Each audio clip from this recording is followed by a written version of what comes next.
Ketua kelas bersama moderator nanti akan melakukan sebuah musyawarah kelas yang tujuannya adalah untuk menghasilkan sebuah keyakinan kelas. Jadi nanti akan dipimpin oleh ketua kelas, masing-masing anak, masing-masing siswa dapat mengusulkan tentang peraturan yang akan disepakati bersama. Pak Guru harapkan nanti setiap anak mulai nomor absen 1 sampai 20 silakan menuliskan aturan atau kesepakatan yang nanti dirapatkan bersama yang disetujui yang mana. Silakan dilanjut pertemuan ini, nanti Pak Guru pantau dari belakang.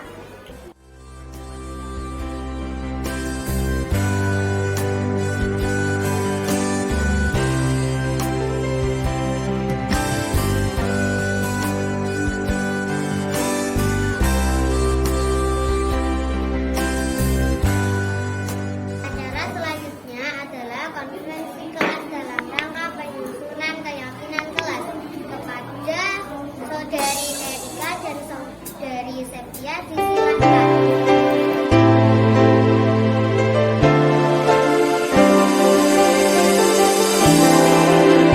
Assalamualaikum warahmatullahi wabarakatuh. Waalaikumsalam warahmatullahi wabarakatuh. Perkenalkan, nama saya Septia Nurul Anggraini, nomor absen 19. Dan saya Elika Putri Agustina, nomor absen 6. Di sini saya akan memimpin Konferensi kelas. Pada kesepakatan hari ini, saya akan memimpin konferensi kelas. Ada teman-teman bisa mengajukan usulan yang nantinya akan disepakati menjadi kesepakatan kelas. Karena itu, silakan teman-teman semua bisa memberikan usulan terkait dengan konferensi kelas. Usulan tersebut bisa kalian tulis di kertas. Kertas sudah disiapkan oleh Mbak Keisha selaku sekretaris. Kepada Mbak Keisha bisa dibagikan.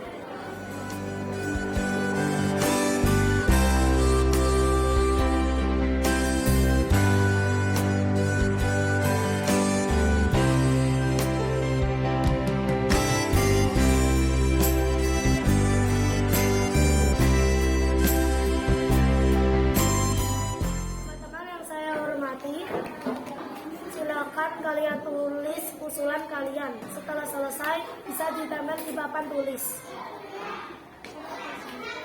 Yang selanjutnya akan disepakati bersama untuk ditandatangani. Silakan ditulis usulannya. Jangan lupa cantumkan nama dan nomor absen.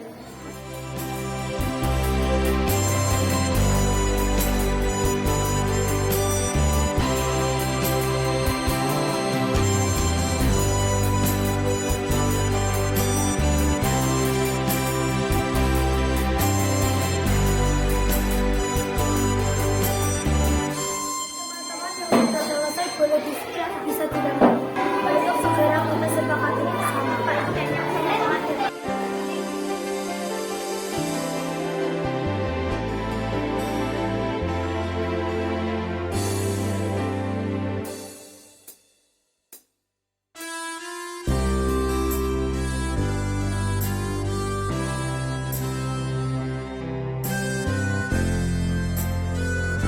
Teman-teman, sekarang kita akan membahas usulan yang sudah masuk. Siapa yang bersedia?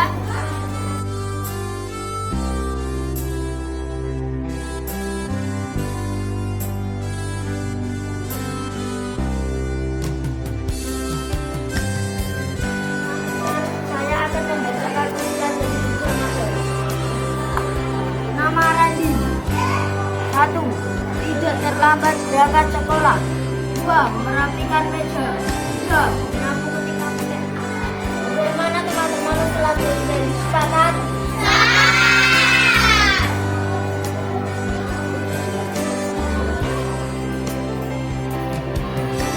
Satu, nama Septia, nomor absen 20. 1. Menjalankan tiket harian dengan disiplin. 2. Mengerjakan PR dari guru dengan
Kidul 1, tidak lupa Ibu Ketua Komite beserta stafnya yang saya hormati pula.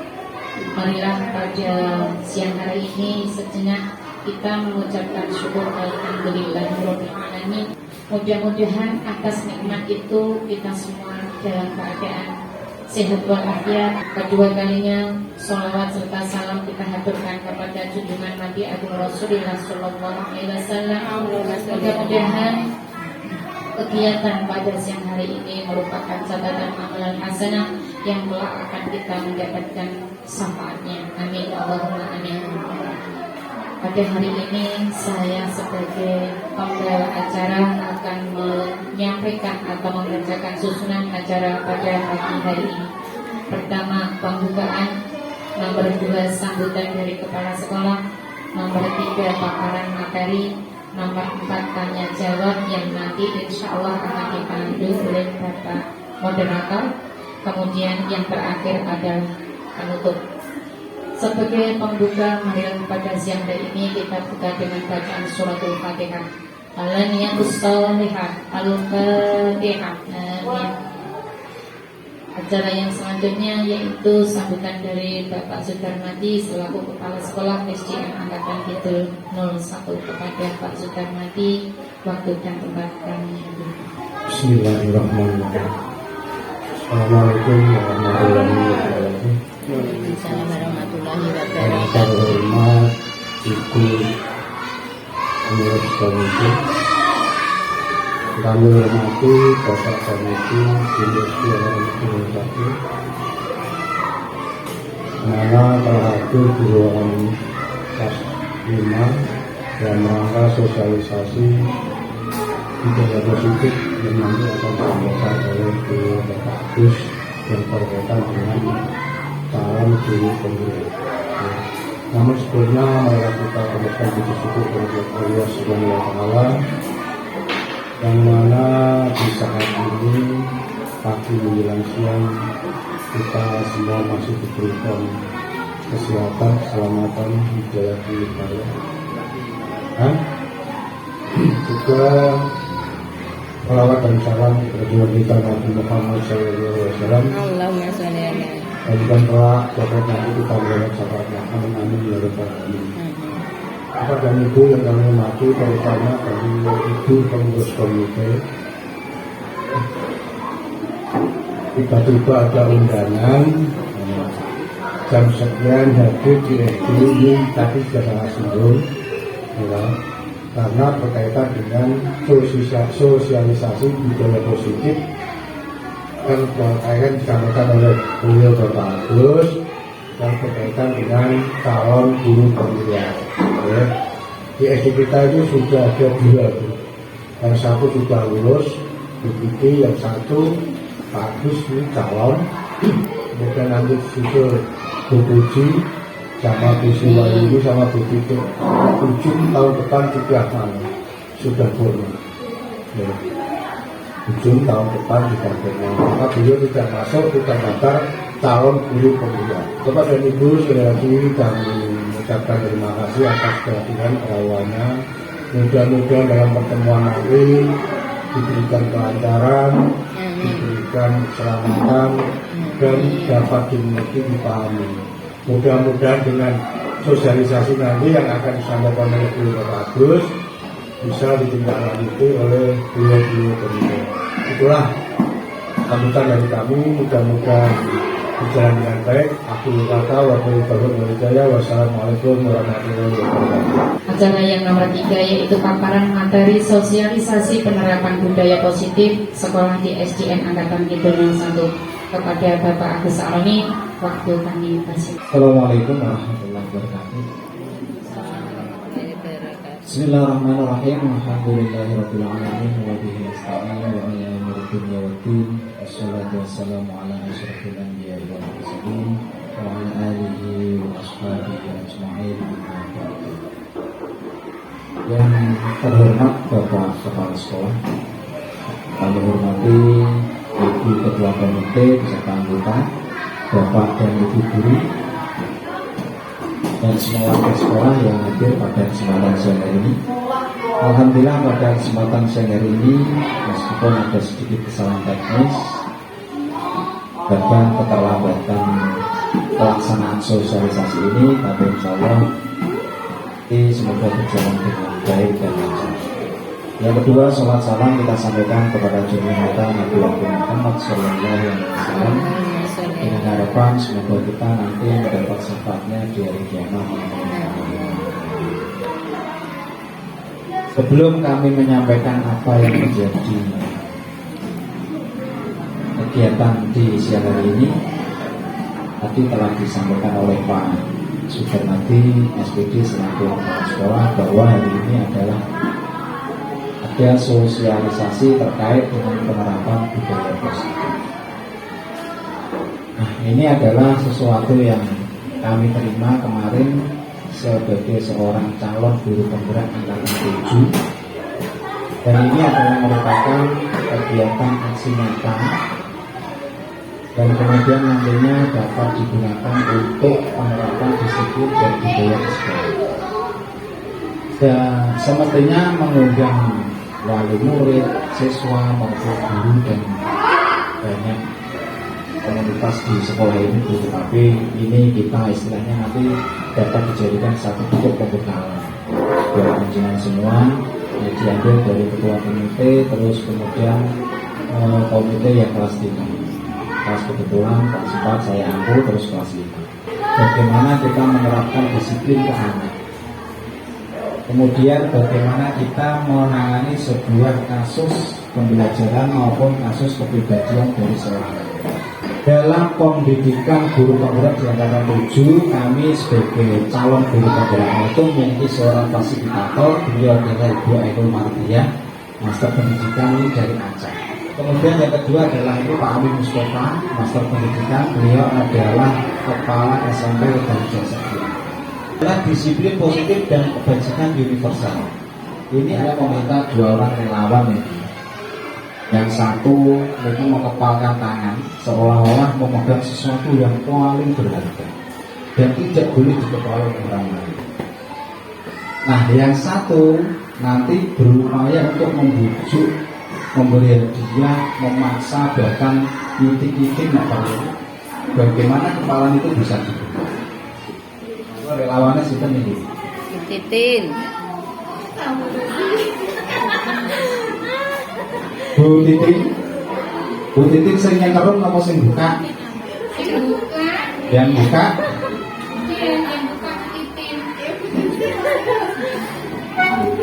Sambil duduk saja Bu, tidak apa-apa Bu. Nah, duduk saja tidak apa-apa. Aku tidak usah dipegang, nanti tak kasih tahu caranya. Itu yang pegang sesuatu yang penting dan tidak boleh ada orang tahu. Saya dulu, nanti baru sini. Jangan pegang apa itu dulu. Boleh tidak saya dikasih tahu? Ada uang 20.000 kalau mau buka. Betul itu, tidak boleh dibuka Bu. Kalau saya paksa nanti gimana? Kalau dirayu tidak mau, dibujuk tidak mau, saya paksa. Pelanggaran dong. Lanjutnya buka atau tidak? Tidak Pak. Jangan paksa boleh Pak. Dibuka atau gimana mau diajak kemana? Gak bisa ini. Tidak bisa Bu. Ternyata. 1 juta Bu. 1 juta loh Bu. Buka 1 juta loh. Ini harusnya tidak bernilai harganya. Seberapa penting apa yang dipegang itu? Saya ini. Dibuka sedikit saja loh Bu. Sedikit saja. Ya oke, terima kasih tepuk tangan. Ada pertanyaan di sini, apakah Anda atau Bill membuka kepala tangan Anda? Mengapa? Apa alasan Anda atau Bill membuka kepala tangan Anda? Nah, di kegiatan tadi, Bu Titin saya rayu dengan uang 1 juta. Mau diajak jalan-jalan nggak mau. Dipaksa juga nggak mau. Tidak mau membuka kepala tangan. Sebegitu pentingnya. Nah, alasannya apa itu kira-kira? Prinsip. Kemudian tadi saya sudah berupaya membuka menggunakan rayuan, bujukan, bahkan uang. bahkan diskusi tadi memaksa belum tidak mau dididik. Nah di sini ternyata dalam kegiatan ini sesungguhnya siapa yang memegang kontrol? Diri sendiri. Berarti diri sendiri itu yang memegang kontrol. Mau membuka atau menutup tergantung dari kita. Baik dirayu, dibujuk, diberi hadiah, bahkan dipaksa. Kalau yang dipaksa, yang dibujuk tidak mau punya prinsip, tidak mau melakukan sesuatu. Nah, akhirnya kita menemukan sebuah ilusi. Nah, sehingga nanti kita menemukan sebuah teori kontrol yang disampaikan oleh Dian Bosem, bahwa satu adalah sebuah ilusi jika guru mampu untuk mengontrol murid. Jadi kita sebagai seorang guru punya pendapat, saya bisa menggerakkan anak, besok tak suruh pembahasan pagi, anak pasti mau semua. Itu adalah sebuah ilusi. Kemudian juga sebuah ilusi bahwa semua pematang positif, efektif dan bermanfaat. Kita beri hadiah, nak besok berangkat pagi sekali, tak kasih sangu waktu lalu lebih banyak dari biasanya. Itu merupakan sebuah ilusi dari kita. Dan itu dimungkinkan jangka pendek bisa bermanfaat, tapi jangka panjang justru hukuman. Hadiah itu adalah merupakan sebuah hukuman.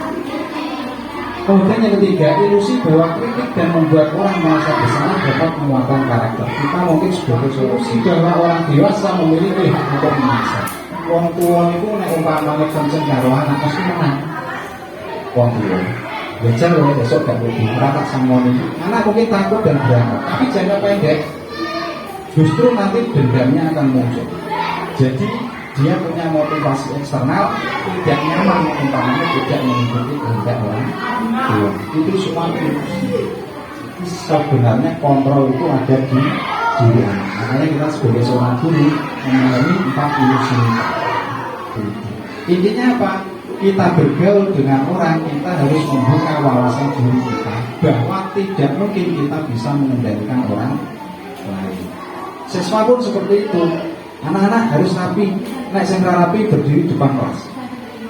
Oke, mereka akan rapi, mereka akan duduk, tapi jangka pendek. Begitu gurunya keluar, rame lagi.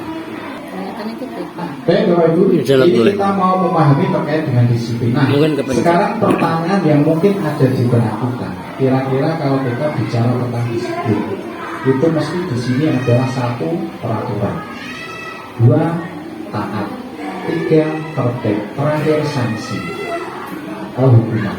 Padahal kata hukuman itu di dalam teori ini tidak boleh ada di sebuah institusi. Kita nanti bisa membayangkan bahwa peraturan atau kedisiplinan yang terdapat di SD ini tanpa ada tulisan yang berisi tentang himbauan atau anjuran. Nah, disiplin itu adalah merupakan potensi yang harus digali melalui belajar. Akhirnya nanti seorang anak itu melakukan kedisiplinan adalah terkait dengan intrinsik atau motivasi universal. Nilai-nilai kebajikan adalah sifat-sifat positif manusia yang merupakan tujuan mulia yang ingin dicapai setiap individu. Setiap orang itu di hati nuraninya pasti positif. Apabila dia melakukan sesuatu yang negatif, mereka memiliki tujuan tertentu. Karena kita sebagai seorang guru yang dinamakan universal, kita harus merubah paradigma kita, pola pikir kita bahwa anak itu memiliki nilai positif dan bukan memiliki nilai negatif. Ini yang dinamakan dengan kebajikan universal. Di sini nilai kebajikan universal sesuai dengan kurikulum Merdeka adalah pelajar Pancasila, yaitu pelajar sembahyang hayat yang memiliki kompetensi dan berperilaku sesuai dengan nilai Pancasila. Di mana kompetensi ini satu adalah bertakwa kepada Tuhan, mandiri, kreatif, bernalar kritis, kebinekaan global, dan ini adalah merupakan kebajikan universal yang sesuai dengan kurikulum Merdeka Belajar. Tadi kan chatnya hilang semua nih. Baru lagi ini sama. Apakah Anda hadir karena tidak nggak tahu kenapa bisa hilang. Bapak Ibu nggak bisa nih. Memorinya penuh. Atau sebagai seorang guru dihapusin. Apa yang dihapus ini? Hapusin nih foto-fotonya, hapusin. Ini TikTok ngapain ada TikTok? Apakah Anda hadir karena tidak ingin ditegur oleh pihak panitia atau pengawas Anda dan mendapatkan surat teguran menghindari ketidaknyamanan. Tuh, ulangi dari awal. Kemudian yang kedua, bagaimana dengan kita sebagai Ya, seorang masukin guru, lagi apakah ada nomornya, Nenek. impian dan dipuji Jangan nomor WA dulu. atau mendapat penghargaan sebagai kepala sekolah Nomor WA yang prestasi, mendapatkan Nanti di imbalan SMS atau nih. penghargaan Di mana HP dari yang di SMS? Jadi Kemudian satu yang ini. ketiga, Anda Di sini ya. menjadi pembelajar sepanjang hayat, menjadi orang yang berusaha dan bertanggung jawab dan menghargai diri Anda. Menghargai diri Anda berarti menghargai diri sendiri untuk menjadi teladan bagi orang lain. Nah, kira-kira ini alasan kita atau motivasi di nomor 1, 2, atau 3. Saya nomor 3, Pak. Ya, nomor 3. Dan kita memang harus sampai ke puncak tertinggi seperti ini. Jadi nanti kita seseorang untuk melakukan sesuatu, anak untuk tidak melakukan sesuatu, satu adalah untuk menghindari ketidaknyamanan. Kemudian yang kedua untuk mendapatkan imbalan atau penghargaan dari orang lain. Seringkali kita sebagai seorang guru, sopo yang bisa jawab, nanti dapat bonus. Nanti yang ranking 1, 2, dan 3 mendapat penghargaan dari sekolah. Nah itu adalah menjadi sebuah motivasi anak untuk melakukan sesuatu. Kemudian yang ketiga untuk menjadi orang yang mereka inginkan dan menghargai diri sendiri dengan nilai-nilai yang mereka percaya. Ini adalah motivasi tingkat tertinggi. Di mana anak melakukan sesuatu itu sudah terkait dengan motivasi intrinsik dalam diri. Nah sekarang kita mengenal hubungan konsekuensi dan restitusi. Adakah perbedaan di antara hukuman dan konsekuensi? Bila sama nanti di mana persamaannya, kemudian jika berbeda di mana letak perbedaan. Sebuah hukuman itu akan menggiring anak ke sebuah identitas gagal. Dia akan menjadi anak yang satu rendah diri, takut, dan lain sebagainya. Di sini ada sebuah gagal yang menunjukkan bahwa identitas gagal adalah dilakukan dengan sebuah hukuman. Di mana ciri dari sebuah hukuman itu biasanya bersifat fisik atau psikis yang menyakitkan. Akhirnya nanti anak akan menjadi sebuah identitas gagal dan tidak nyaman, sehingga korban biasanya itu mendapat keadilan. Contoh, ada dua orang bertengkar, seperti kemarin kasus yang saya restitusi di kelas 4. Nah, kalau di konsekuensi itu adalah murid dibuat tidak nyaman dengan aturan yang sudah diketahui. Pasang dulu. Kemudian berikutnya perilaku pasif agresif meningkat. Justru kalau anak dikasih hukuman, dia sementara akan teratur tenang. Oke, besok nanti ke restitusi masalah akan terpecahkan. Di mana nanti anak akan murid atau anak mendapatkan dan korban mendapatkan ganti. Sistem tidak akan berjalan bila murid tidak takut. Kemudian berlaku hanya pada sebuah institusi, tidak berlanjut pada kehidupan nyata. Mereka akan tertib karena di sekolah, karena mereka dikunci oleh peraturan dan dijaga oleh guru. Tetapi begitu mereka di luar, justru mereka akan lihat. Peraturannya adalah kamu harus titik-titik. Jadi selalu tuntutan. Kamu harus ini. Sesuk kudu RPS, sesuk kudu apa isu. Sehingga kudu nyatu. Tapi kalau kita ubah, sudahkah bersih halaman kita hari ini? Ada kan sertifikat mesti hidup.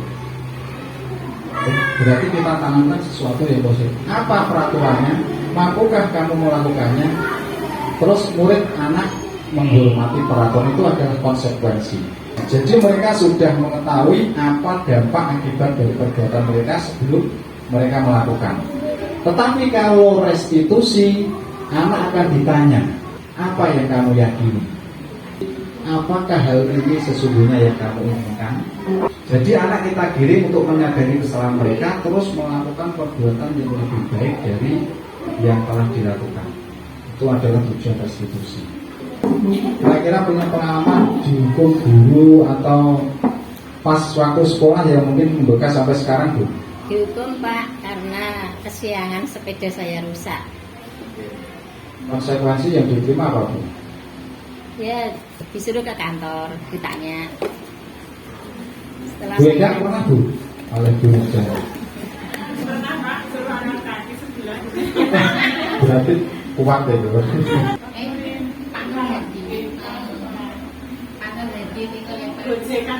Perasaannya berikut apa lagi, Bu?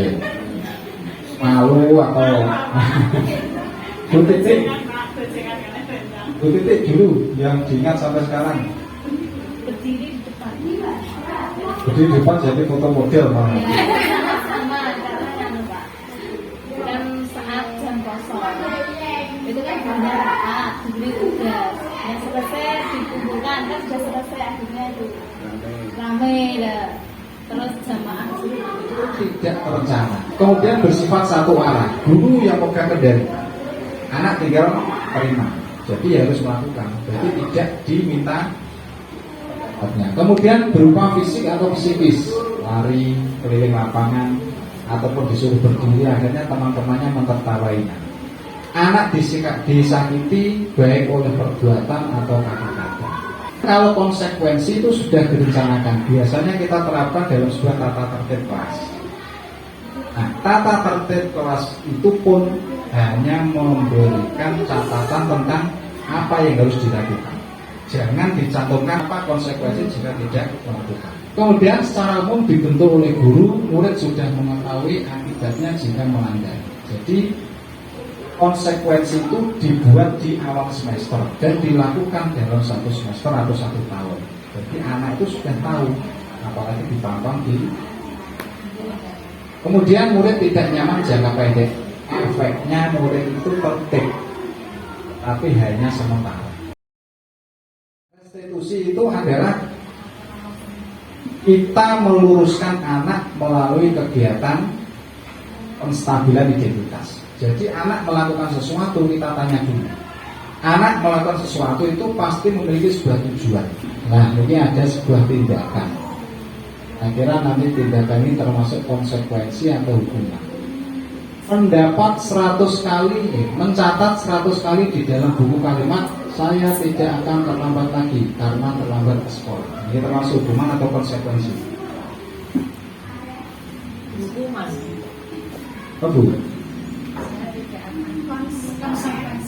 Konsekuensi. Jadi mungkin kelas sudah menetapkan bahwa yang terlambat nanti harus menulis 100 kali kalimat tersebut dan itu ditampilkan di kelas. Itu kalau bisa dihindari.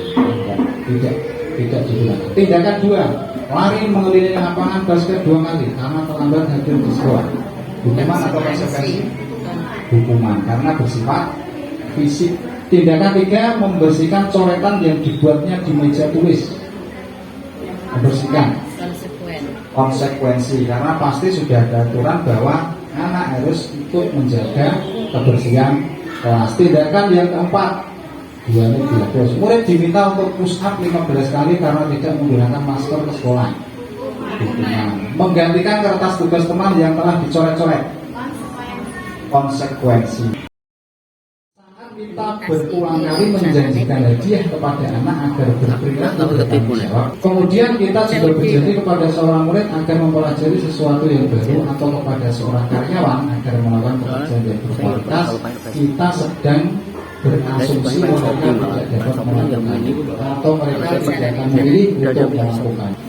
Jadi kita mungkin pernah menjanjikan kepada anak atau menjanjikan kepada siswa sesuatu yang akan diperoleh jika mereka melakukan dan sesuatu yang akan diterima jika tidak melakukan. Nah, ini ada sebuah kasus saya bacakan. Bu Anis guru kelas 2 mendapat masalah, murid-muridnya tidak bisa tertib berdiri antri di depan pintu. Kemudian mereka berebutan masuk dalam kelas. Setelah jam istirahat usai, ini tentunya sangat mengganggu proses pembelajaran di mana kelas tidak dapat mulai tepat waktu karena Ibu Anas sibuk menenangkan murid-muridnya. Muridnya tidak bisa tertib ketika antri masuk ke kelas. Kemudian Bu Anas mengiming-imingi murid-muridnya dengan stiker bintang. Siapa yang dapat berdiri lurus dan berbaris rapi antri di depan itu dapat bintang dari Bu Anas. Sebagian besar muridnya menyambut tantangan tersebut, langsung melakukan berdiri baris lurus untuk mendapatkan stiker bintang. Nah, suatu hari Bu Anas selama beberapa minggu berhasil melakukan murid-muridnya berdiri rapi antri di depan pintu. Sampai pada suatu saat Bu Anas sakit dan terpaksa digantikan Pak Heru. Pak Heru tidak mengetahui yang dilakukan Bu Anas. Kira-kira muridnya piye? biasanya ono bulanas duwe bintang, bocah kok garis lurus kok bintang, Protes. ya bu titik ora rawuh. Akhirnya mereka tidak melakukan kegiatan tertib sesuai dengan diri mereka sendiri. Ini karena sebuah hukuman yang berupa penghargaan. Apa motivasi murid-murid kelas 2 untuk bersedia berdiri antri sebelum masuk kelas? Karena ingin mendapatkan stiker bintang. Antrinya itu karena motivasi dari luar untuk hadiah. Adakah cara lain agar murid-murid kelas 2 bersedia antri di depan kelas tanpa diberi penghargaan stiker bintang? Yang disuruh kira-kira mengganti stiker bintangnya apa? Kalau anak itu diberikan sebuah hadiah atau penghargaan, pengaruh jangka pendek dan jangka panjang. Kemudian penghargaan tidak efektif dan merusak hubungan. Ya bisa. Penghargaan mengurangi ketepatan dan menurunkan kualitas. Penghargaan mematikan kreativitas. Penghargaan menghukum motivasi dalam diri intrinsik tidak akan muncul. Nah, jadi di sini biasanya nanti anak kalau dikasih sebuah penghargaan atau hadiah, mereka akan melakukan sesuatu sesuai dengan perintah atau petunjuk. Padahal mereka itu memiliki kreativitas yang tidak terbatas. Sekarang kita sampai ke restitusi. Restitusi itu adalah proses menciptakan kondisi bagi murid untuk memperbaiki kesalahan mereka, sehingga mereka bisa kembali pada kelompok mereka dengan karakter yang lebih kuat. Ciri-ciri restitusi. Restitusi bukan untuk menebus kesalahan, namun untuk belajar dari kesalahan. Anak jika melakukan sebuah kesalahan, contoh membuang sampah tidak pada tempatnya, ayo Andi, diambil sampahnya. Itu dia adalah menebus kesalahan, disuruh ngambil, buat suruh ngambil. Kemudian restitusi memperbaiki hubungan. Seringkali ketika kita mendapat masalah di anak didik ataupun di anak kita sendiri melakukan sebuah kesalahan, itu yang paling utama adalah kita perbaiki hubungan. Karena apa? Biasanya dengan memberikan hukuman atau konsekuensi kepada pelaku, itu nanti korban akan merasa menang dan pelaku merasa kalah, sehingga nanti akan menimbulkan yang tidak bisa menerima. Mereka akan memiliki spesifik untuk balas dendam. Akan tetapi solusi dari restitusi itu adalah win and win, menang dan menang. Jadi contoh seperti tadi, restitusi ketika ada kegiatan pelanggaran, apa yang kamu lakukan, kenapa itu bisa terjadi, kesalahan itu bisa dibuat oleh siapa saja. Kira-kira solusi yang dapat kamu sampaikan atau kamu temukan untuk memperbaiki kesalahan itu apa? Jadi untuk memperbaiki itu. Restitusi adalah tawaran bukan paksaan. Jadi restitusi mencari kebutuhan dasar yang mendasari tindakan. Anak itu melakukan sesuatu karena mereka ingin memenuhi kebutuhan dasarnya. Kebutuhan dari dasar contoh adalah bertahan hidup, termasuk makan, minum. Kita harus mengetahui kebutuhan dasar. Jangan asal bertindak. Efeknya itu nanti yang bahaya sekali. Restitusi fokus pada karakter bukan tindakan. Restitusi fokus pada karakter, kemudian restitusi menguatkan dan fokus pada solusi. Kemudian yang terpenting restitusi itu mengembalikan murid ke yang berbuat salah pada kelompok. Kita sebagai seorang tua tidak seharusnya membuat sebuah aturan yang kita buat sendiri. Akan tetapi proses dari peraturan yang nanti akan dilakukan oleh anak, itu anak dilibatkan, yaitu akhirnya mereka nanti memiliki kesepakatan bersama. Keyakinan kelas itu bersifat lebih abstrak. Abstrak itu maksudnya tidak langsung menyasar. Kamu harus menyapu, kamu harus meminjami uang kepada teman, tetapi bersifat abstrak seperti contoh pedulilah dengan temanmu. Nah, bentuk kepedulian itu nanti mereka akan berpikir kreatif. Apa saja sikap kepedulian itu? Tertibkan buku di perpustakaan. Itu nanti anak kan dengan melakukan menata buku ataupun mengambil terus membaca tempatnya semula, itu adalah kalimat-kalimat yang berbentuk abstrak dan bersifat universal umum. Tidak hanya anak kelas 1 dan kelas 2 harus, nah seperti itu tidak perlu. Atau yang piket nanti harus datang, tidak seperti itu, tapi ditulis secara umum. Senantiasa dibuat dalam bentuk positif. Nah ini yang penting. Jadi orang-orang atau anak maupun anak didik itu kita dengarkan dengan urusan yang positif. Kemudian tidak terlalu banyak sehingga mudah diingat. Aturan kelas itu tidak harus 1, 2, 3 sampai 12. Cukup 3 atau 4. Peduli kebersihan kelas, peduli kerapian buku, peduli dengan teman.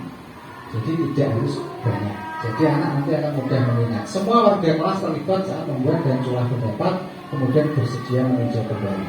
Seperti kemarin kelas 4 dipimpin oleh ketua yang pembawa acara sekretaris, bendera, itu moderator.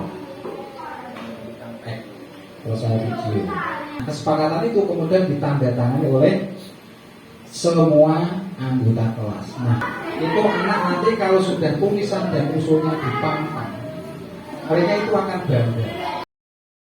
Nanti kita bersepakat untuk bisa membuat keyakinan kelas masing-masing. Dan keyakinan kelas itu adalah beda. Contoh di kelas 4, keyakinan GR4. Kalau mungkin Bapak Ibu nanti melihat ada GR itu grade 4, tingkatan 4. Hargai, hormati dan peduli sesama.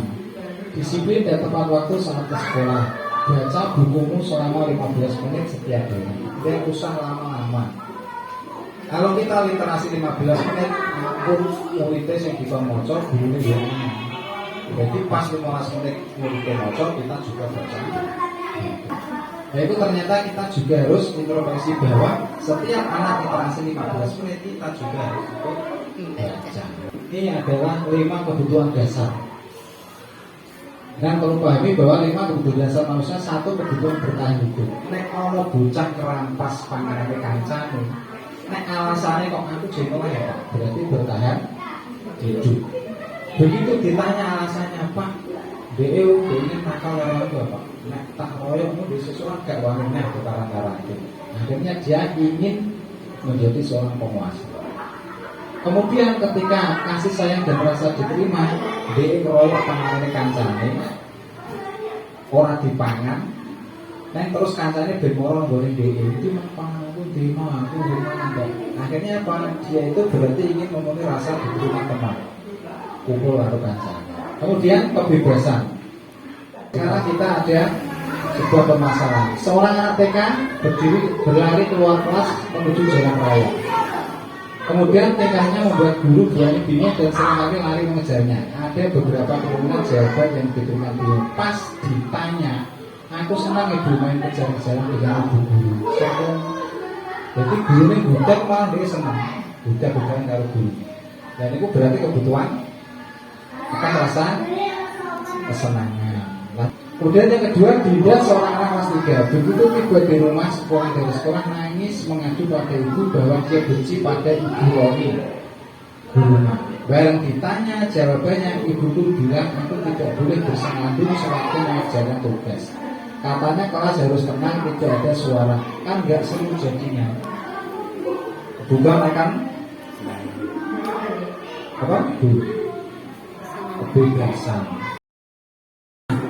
Itu Bapak Ibu terkait dengan budaya positif dari apa yang telah saya sampaikan. Silakan monggo nanti bisa diresapi.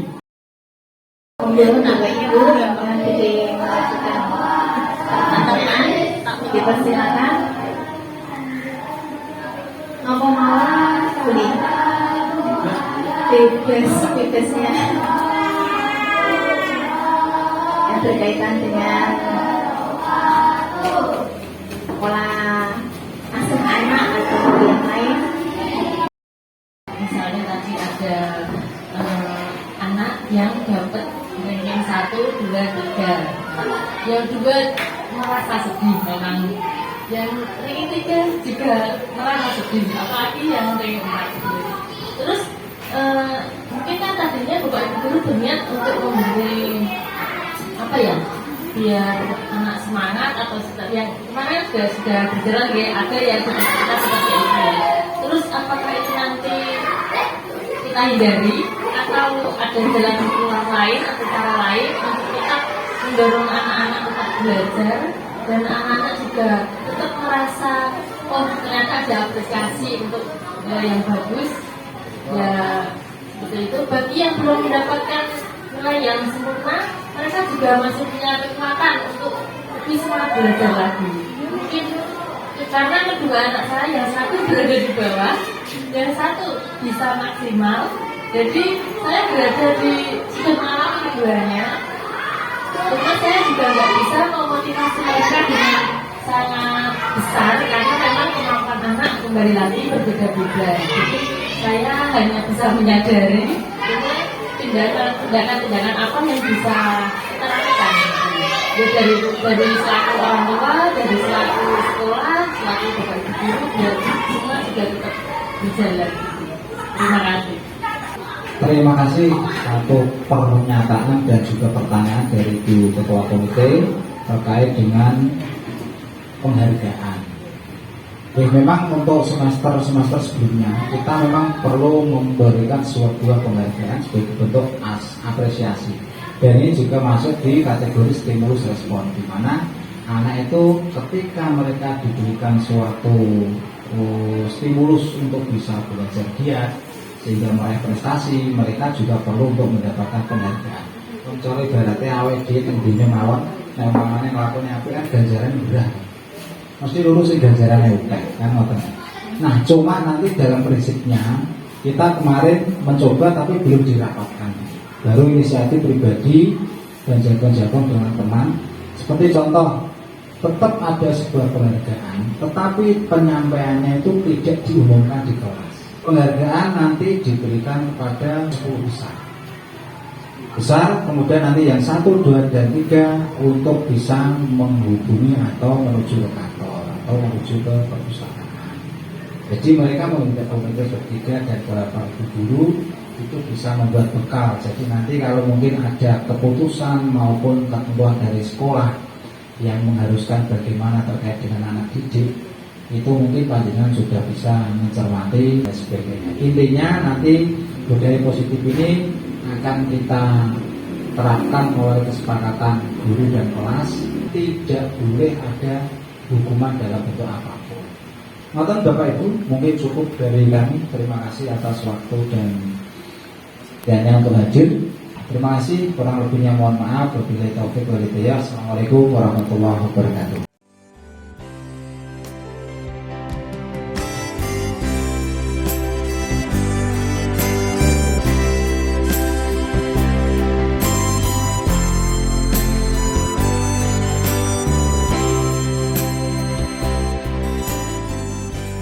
Assalamualaikum warahmatullahi wabarakatuh. Saya sudah menjadi SPT Kepala OPD sebagai seorang manajer. Saya selalu memberikan program support kepada pelaku untuk bertugas secara profesional, disiplin, dan kami memiliki kompetensi kreatif dan sesuatu yang bermanfaat. Semua memiliki kelebihan masing-masing. Pak Agus Saron SPD adalah salah satu guru kami yang saat ini menjadi calon guru anak.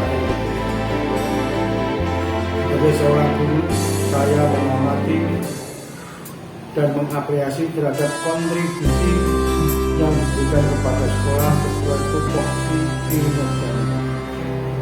Sebagai seorang guru, Pak Agus Saroni juga bertugas sebagai bendahara BOS, bidang guru dan koordinator kegiatan intra maupun ekstrakurikuler bersama guru yang lain. Beliau merupakan guru yang cukup aktif dan kreatif dalam menghasilkan hal baru bagi siswa, terutama terkait pelatihan dan informasi berbasis IT. Selain itu banyak pemikiran sejumlah sekolah, seperti kerjasama bersama pemimpin dan warga sekolah untuk mendesain kegiatan pembelajaran pagi, pramuka, penyiapan status dalam kegiatan pembelajaran. Itulah sekilas info profil dari guru kami yang bernama Pak Agus Sarono. Mudah-mudahan guru bisa melaksanakan menjalankan amanah sebagai pramu muda sekaligus sampai menjadi muda dan nantinya bermanfaat bagi dirinya sendiri, juga bagi orang lain, bagi lingkungan, bagi masyarakat, bagi negara, bagi bangsa, juga bergerak bersama khususnya bagi muslim. Demikian yang bisa kami sampaikan. Kurang lebih mohon maaf. Wassalamualaikum warahmatullahi wabarakatuh. Assalamualaikum warahmatullahi wabarakatuh. Perkenalkan, saya Kiki Siti Rohmana dari Guru Penggerak Angkatan 4 Kabupaten Pati dari SDN Angkatan Kidul 01. Saya adalah rekan guru dari Pak Agus Sakroni yang saat ini sedang menjalani pendidikan guru penggerak Angkatan 7. Menurut saya, Pak Agus adalah sosok yang luar biasa, rekan kerja yang sangat menginspirasi saya dan juga teman-teman yang lain. Beliau sudah pantas disebut sebagai guru penggerak. Mengapa demikian? Karena beliau sudah memiliki kompetensi-kompetensi yang diharapkan dimiliki oleh guru penggerak. 4 kompetensi itu yaitu: yang pertama, memimpin proses pembelajaran; yang kedua, mengembangkan diri dan orang lain; yang ketiga, memimpin pengembangan sekolah; dan kompetensi yang terakhir yaitu memimpin manajemen sekolah. Banyak ide-ide kreatif dan luar biasa yang disampaikan oleh Pak Agus, kemudian dieksekusi bersama-sama dengan tim dan berkolaborasi dengan rekan guru lainnya, yang sangat bermanfaat untuk kemajuan dan pengembangan sekolah. Saya pun ketika saya melaksanakan pendidikan guru penggerak, saya mendapatkan bantuan luar biasa dari Pak Agus. Demikian yang dapat saya sampaikan. Terima kasih. Wassalamualaikum warahmatullahi wabarakatuh.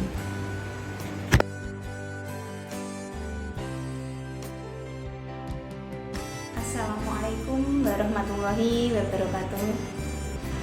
Saya Putri Kristiani, guru kelas 5 dari SD Negeri Angkatan Kidul 01, Kecamatan Tambak Romo, Kabupaten Pati, sebagai teman sejawat dari Bapak Agus Sakroni, guru kelas 4 SD Negeri Angkatan Kidul 01, sebagai calon guru penggerak Angkatan 7. Pada kesempatan ini, saya akan memberikan testimoni dan pandangan saya terhadap Bapak Agus Sakroni sebagai calon guru penggerak Angkatan 7. Bapak Agus Sakroni adalah seorang guru yang memiliki dedikasi yang tinggi dan sangat berkontribusi terhadap perkembangan kemajuan mutu pendidikan di sekolah kami. Beliau adalah seorang yang inspiratif, komunikatif, kreatif, inovatif, motivatif, humoris, sabar, religius, serta loyal. Beliau juga memiliki kepedulian sosial yang sangat luar biasa, sehingga mampu mempengaruhi orang-orang di sekitarnya dengan baik. Bapak Agus Sakroni juga pandai di bidang IT dan memanfaatkan ilmu IT-nya dalam proses pembelajaran sehari-hari, serta suka membuat administrasi semua kegiatan sekolah berbasis IT. Beliau suka berbagi ilmu IT yang dimiliki kepada kami sebagai rekan sejawat. Dalam pelaksanaan pembelajaran, beliau menerapkan prinsip merdeka, belajar, dan bahagia. Selain bekerja di sekolah, Bapak Agus Saaroni juga aktif di lingkungan luar sekolah, baik lingkup gugus, korwil, maupun di desa tempat tinggal beliau. Demikian testimoni dan pandangan saya terhadap Bapak Agus Saaroni sebagai calon guru penggerak angkatan 7. Salam sukses dan bahagia. Terima kasih. Wassalamualaikum warahmatullahi wabarakatuh.